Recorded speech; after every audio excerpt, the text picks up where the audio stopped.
নমস্কার, কেমন আছেন সবাই? দ্য ডেস্টিনি ফ্যামিলির নতুন আরেকটি ব্লগে আপনাদের স্বাগত। আজ শুক্রবার, দোলের কদিন আগে আপনাদের সঙ্গে খুব সুন্দর একটা ব্লগ শেয়ার করব বলে চলে এসেছি। আমি বসে রয়েছি আমার ঠাকুর ঘরে। আমি তো বাড়ি থেকে ব্লগ শুরু করলে ঠাকুর ঘরে কিংবা আমার বাড়ির বাগান থেকে, তা ঠাকুর ঘরে রয়েছি যখন, তখন নিশ্চয়ই একটা আধ্যাত্মিক ব্লগই আপনাদের সঙ্গে শেয়ার করব। কিছু রেমেডি আপনাদের সামনে নিয়ে আসব এবং দোলের আগে বা হোলির আগে যে যা বলেন, সেটা খুব একটা সুন্দর ব্লগ শুরু করব বলেই, গুরুত্বপূর্ণ ব্লগ শুরু করব বলেই আজকে আমি আমার ঠাকুর ঘর থেকে ব্লগটা স্টার্ট করলাম। তা ব্লগটা তো শুরু করব, অবশ্যই অনেকেই আছেন আমার চ্যানেল ভালোবাসেন, দেখেন, হয়তো এখনো সাবস্ক্রাইব করে উঠতে পারেননি। আশা করব তারা সাবস্ক্রাইব করে আমার চ্যানেলের পাশে থাকবেন। আর ফেসবুক পেজ থেকে যারা দেখছেন তারা দ্য ডেস্টিনি পেজটাকে ফলো করে নেবেন। আর লাইক, কমেন্ট, শেয়ার সে তো চাই, না হলে বুঝতে পারবো কি করে আপনাদের ব্লগটা কতটা ভালো লাগছে। অবশ্যই সবাই একটু কমেন্ট করে আমাকে জানাবেন ব্লগটা কেমন হয়েছে। আমি যা জানি, যতটুকু জানি আপনাদের সঙ্গে শেয়ার করি। নিয়ে এসেছি আজ গোমতী চক্র। এই গোমতী চক্র অনেকেই দেখেছেন, জানেন, আবার অনেকে আছেন আধ্যাত্মিক মাহাত্ম্য প্রচুর, মানে খুবই উপকারী একটি সম্পদ বা গোমতী চক্র। যে যেটা বলেন, এটা নাভির মতো একটা, এর মধ্যে চক্র বানানো থাকে। এই যে একটা নাভির মতো চক্র করা থাকে, তাই জন্য এটাকে নাভি শঙ্খ বলা হয় বা গোমতী চক্র। এর সম্বন্ধে সবকিছু আপনাদেরকে বলবো, সবাই সাথে থাকুন। অবশ্যই সবকিছু জল থেকে উৎপত্তি হয় বলে এই গোমতী চক্র মা লক্ষ্মীর খুব প্রিয়। আর মা লক্ষ্মীর প্রিয় হওয়ার কারণে এটি থেকে ধনপ্রাপ্তি তো সম্ভব, সেটা তো জানেনই। মা লক্ষ্মীর যা প্রিয় তা থেকেই তো ধনপ্রাপ্তি হয়। এই চক্রকে মহালক্ষ্মীর স্বরূপ মানা হয়। এর নিচের ভাগ হয় গোল, এই যে পাহাড়ের মতো উঁচু, পিঠটা উঁচু, নিচের ভাগটা গোল, আর উপরের ভাগটা হয় চ্যাপ্টা। এই যে এটি দু ধরনের হয় গোমতী চক্র, সাদা কিংবা লাল, দু ধরনেরই হয়। যেরকম খুশি আপনারা নিতে পারেন। এই সাদা লাল নিয়ে অনেক মতভেদ আছে, সেসব মতভেদে না যাওয়াই ভালো। কেননা গোমতী চক্র হলেই হলো, তার গুণাগুণ এক। অনেক রকমের চক্র গোমতী চক্র, সেটা তার অন্য কিছু নয়। সুতরাং লাল সাদা যেটাই পান না কেন, নিলেই হলো। এটি আপনি বাড়ির আশেপাশের কোনো পুজো সামগ্রীর দোকান থেকে পেয়ে যাবেন, বা আজকাল অনলাইনে অর্ডার করলেও সেটা পাওয়া যায়। গোমতী চক্র যে কোনো কার্যসিদ্ধি, সব রকম পুজো এবং আরোগ্য লাভে খুবই, এই চক্র দ্বারকার গোমতী নদীতে পাওয়া যায়, তাই জন্যই এর নাম গোমতী চক্র। গোমতী রিভার থেকে এই চক্রগুলো পাওয়া যায়। এটি একটি নাভি শঙ্খ, ঘরে রাখা খুবই ভালো। তবে ঘরে রাখতে গেলে যে কোনো জিনিসই, আপনি যে কোনো রেমেডি করেন না কেন, তার কিন্তু প্রাণ প্রতিষ্ঠা করলে তার গুণ আরো বেড়ে যায়। বিধি প্রাণ প্রতিষ্ঠার কোনো অসুবিধা নেই। তা বাজার থেকে আমরা 11টা গোমতী চক্র নিয়ে আসবো, 11খানা গোমতী চক্র আর একটা ছোট্ট কড়ি নিশ্চয়ই সবার বাড়িতে একটা একটা থাকে। তবে একটু হলুদ কড়ি হলে ভালো হয়। সাদা কড়ি, হলুদ কড়ি দুরকম হয়। হলুদ কড়িটা বেশি গুণাগুণ সম্পন্ন, তাই হলুদ কড়িটাই ভালো। আমার হাতে 11টা গোমতী চক্র রয়েছে। এই গোমতী চক্রগুলোর দাম মোটামুটি 20 টাকা, 25 টাকা, এক এক জায়গায় এক এক। পঞ্চগব্য দিয়েও অভিষেক করতে পারে, আর পঞ্চগব্য যদি না পান তাহলে পরে দুধ আর গঙ্গা জল দিয়ে অভিষেক করলে এটা চলে। সাধারণত দুধ আর গঙ্গা জলই প্রয়োজন। তা দুধ আর গঙ্গা জলে এটিকে কি করব, কিভাবে অভিষেক করব, আমি একটুখানি সামান্য দেখিয়ে দিচ্ছি। আর এর উপকারিতাটা তো অবশ্যই বলবো। আগে অভিষেক প্রক্রিয়াটা দেখিয়ে দিই কি করে এর অভিষেক করে। এই 11টা গোমতী চক্র একটা যে কোনো বাটিতে রাখবেন, 11খানা। তার সঙ্গে একটি হলুদ কড়ি, এই হলুদ কড়ি প্রয়োজন, সাদা কড়ি কিন্তু নয়, হলুদ কড়ি। গাজল অবশ্যই এই যে গঙ্গা জল দিলাম, গঙ্গা জল আর এই যে দুধ, খুব সামান্য দুধ নেবেন, দুধ নষ্ট করবেন না, কোনো নষ্ট করার প্রয়োজন, খুব সামান্য দুধ, 2 চামচ দুধ, চামচ থাকুক বা এটা আপনাদের থাকুক, এটা দিলেই চলবে। এটা দিয়ে আপনাকে ভিজিয়ে রেখে দিতে হবে মিনিমাম আধ ঘন্টা ভিজলে তবে এর গুণ হবে। এটা ভেজানো থাকুক। আমি এর তুলে নেওয়ার সময় একটা মন্ত্র আছে, সেটা আর কি সেগুলো একটু জানিয়ে দিই। এই 11টি গোমতী চক্র একটি সিঁদুরদানিতে ভরে আপনি পুজো ঘরে রেখে দিতে পারেন। দোষ সবকিছু নষ্ট করবে, আরোগ্য লাভ, সিদ্ধি লাভ, কার্যসিদ্ধি সব কিছুতে খুব প্রয়োজন।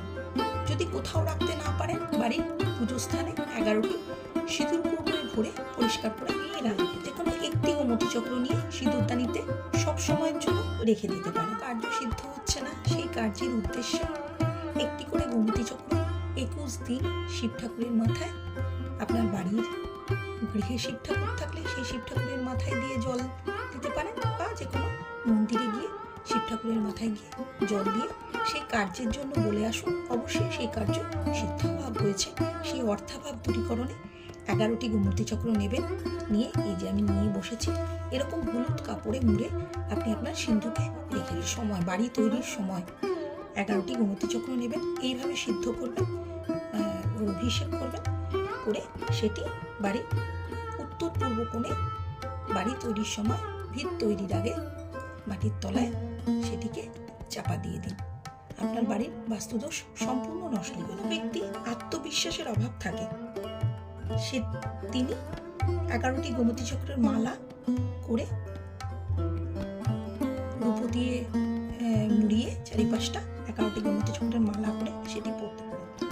আর অসুস্থ ব্যক্তির আরোগ্য কামনায় এই গোমতী চক্রটি অভিষেক করে একটি হলুদ কাপড়ে বেঁধে তার বালিশের তলায়, হয়তো কোনো সময় তো দেখিনি, কোনো সময় জানি না, তাই গোমতী চক্রের কাজ কিন্তু সবসময় গোপনভাবে করা হয়, মানুষের সামনে আনা হয় না, মানুষকে জানানোই হয় না। খুব বেশি হলে আপনারা দেখবেন কোনো বাচ্চার গলায় একটা গোমতী চক্র নিয়ে সেটাকে রূপো দিয়ে বাঁধিয়ে তার গলায় পরানো থাকে, নজর দোষ কাটাপো দিয়ে বাঁধিয়ে গলায় লকেটের মতো পরিয়ে দিতে পারে, তার নজর দোষ কাটে যায়। বাচ্চার নজর লাগলে পরে 3টে গোমতী চক্র নিতে পারে, নিয়ে অ্যান্টি ক্লকওয়াইজ, মানে আমাদের ঘড়ি যেদিকে কাটা ঘুরে তার উল্টো দিকে সাইবার ঘুরিয়ে সেটি বাইরে কোথাও ফেলে দিতে পারেন, তার নজর দোষ কেটে যায়। বাচ্চাদের পড়াশোনার জন্য যদি মনে করেন 11টি গোমতী চক্র নিয়ে সেটি শুদ্ধ করে তার পড়াশোনার টেবিলে রেখে আপনি অফিসে রেখে দিতে পারেন, অফিসের আপনার যে কোনো উন্নতিতে পদোন্নতিতে বাধা, সেই বাধা কেটে যাবে।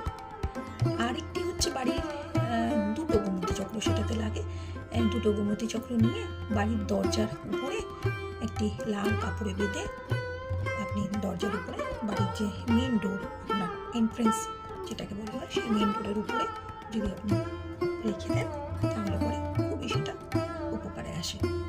বাড়ির সবার নজর দোষ এবং বাড়ির নজর দোষ সব কিছুই কাটে। এগুলো কিন্তু সবই গোপন, মানুষের সামনে আনা হয় না, বারবার বলছি।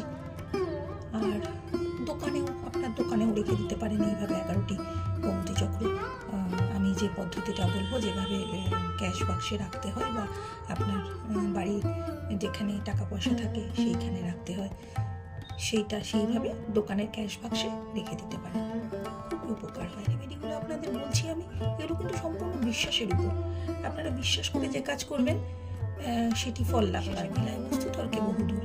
তা আমরা রেমেডি অনেক কিছুই তো করে থাকি, এটি তো সাধারণ, করে তো ঘরে একটা জায়গায় রেখে দেবো, অসুবিধা কি করলে কথা বলি। এগুলো কবে করবে? সপ্তাহের মধ্যে সব থেকে ভালো বার শুক্রবার দিন করবেন।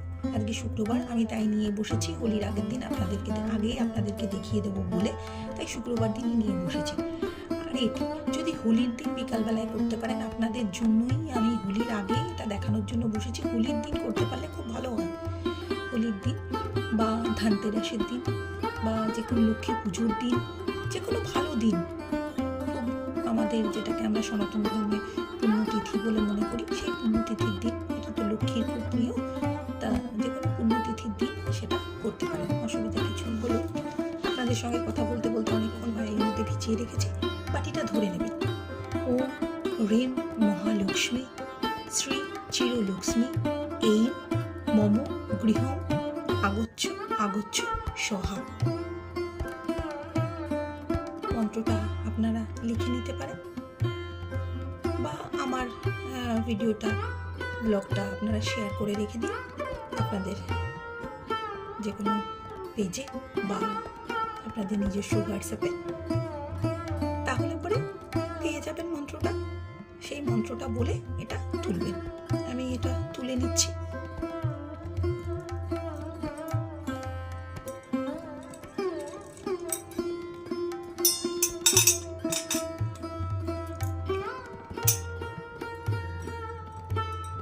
তবে এটি ভেজানোর সময় কিন্তু কড়িটার প্রয়োজন, এরপরে কিন্তু আর কড়িটার কোনো প্রয়োজন নেই। এই কড়িটা ছাড়া এর উপকারিতা হয় না। আমি 11টা ছেড়ে দিচ্ছি। যে কোনো পরিষ্কার কাপড় দিয়ে মুছে নেবেন, অসুবিধা কিছু নেই। এটা আমার পুজো ঘরের ঠাকুরের গামছা, সেই গামছাতেই তুলে নিলাম। এই যে, আর যে কোনো কিছু অভিমন্ত্রিত করতে গেলে পাশে একটু প্রদীপ জ্বালিয়ে নেবেন, একটা ধূপকাঠি জ্বালিয়ে নেবেন, আপনি মনে মনে উচ্চারণ করতে পারেন। এই যে এইভাবে একটা হলুদ কাপড় নেব, একটি পরিষ্কার হলুদ কাপড়। বাজারে কিনতে পাওয়া যায় হলুদ কাপড়, আপনি পুজোর সামগ্রীর দোকানে এই হলুদ কাপড় কিনতে পাওয়া যাবে। এই হলুদ কাপড়টা নেবেন। হলুদ কাপড়টা নিয়ে যে মন্ত্র, এই মন্ত্রটা আপনারা সবসময় জপ করতে পারেন, কোনো অসুবিধা নেই। ওম হিম মহালক্ষ্মী শ্রী জীবলক্ষ্মী এই মম গৃহ আগচ্ছ আগচ্ছ। সবই ভালো করে সুন্দর করে মোড়াবো, যতটা সুন্দর করে ছোট্ট করে সম্ভব হয়।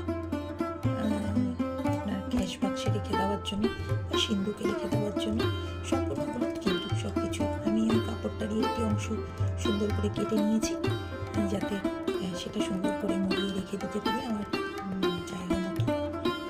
ঠাকুর ঘরেও রেখে দিতে পারেন, এটা ক্যাশ বাক্সে রেখে দেওয়াই ভালো। এটি কিন্তু নড়াচড়া করবেন না, আবার তুলবেন। যে কোনো দিন আপনার যদি মনে হয় যে ওটা একটুখানি অভিমন্ত্রিত আরেকবার করে দিই, অভিমন্ত্রিত করে দিলেই তার গুণাগুণ বেড়ে যায়। যে অনেক দিন হয়ে গেছে, বছরখানেক হয়ে গেছে, আমি সেটা ক্যাশ বাক্স থেকে বার করে আর একবার অভিমন্ত্রিত করে দিই। ভালো দিন দেখে করবেন, যদি না পারেন সপ্তাহে শুক্রবার দিন করবেন, সেটি খুব ভালো বার। এইটা নিয়ে গিয়ে এবার ক্যাশ বাক্সে রেখে দিলেই হলো। এই হলুদ কাপড়ে মুড়ে, অনেকে লাল কাপড় বলে, লাল কাপড়ে নয়, হলুদ কাপড়ে মুড়ে, বারবার বললাম। আর এইভাবেই তো আপনাদের সঙ্গে সব ব্লগ আমি শেয়ার করে চলেছি। অনেকেই আছেন দ্য ডেস্টিনি ফ্যামিলি দেখেন, ভালোবাসেন, তবেই না আমি এতদূর আসতে পেরেছি। আশা করব তারা সাবস্ক্রাইব করে আমার চ্যানেলের পাশে থাকবেন। আর ফেসবুক পেজ থেকে যারা দেখছেন তারা পেজটাকে লাইক কমেন্ট শেয়ার তো অবশ্যই চাই। বেশি বেশি বেশি বেশি করে শেয়ার করুন, যাতে মানুষ সবাই জানতে পারে। ছোটোখাটো রেমেডি সবাই সব কিছু তো বলে না, তা আমি কিছু কিছু রেমেডি আমি যা করি ঘরে, সেগুলোই আমি সবাইকে জানানোর চেষ্টা করি। তা সবাইকে শেয়ার করে জানিয়ে দিন, হোলির আগে, দোলের আগে সবাই যাতে এই দোলের দিন এই রেমেডিটা করতে পারে। খুবই উপকারী, উপকারগুলো তো বলেই দিলাম, খুবই প্রয়োজন। এইভাবেই সবাই খুব ভালো থাকবেন। শুভ দোলবার ভালো কামনা করে আজকের ব্লগটা শেষ করলাম। পরের ব্লগে আবার দেখা হবে। শুভরাত্রি। আমি সন্ধ্যাবেলার পর বসেছিলাম এটা আপনাদেরকে দেখাবো বলে, তাই শুভরাত্রি বলেই আপনাদের সঙ্গে আজকের ব্লগটা শেষ করছি। পরের ব্লগে আবার দেখা।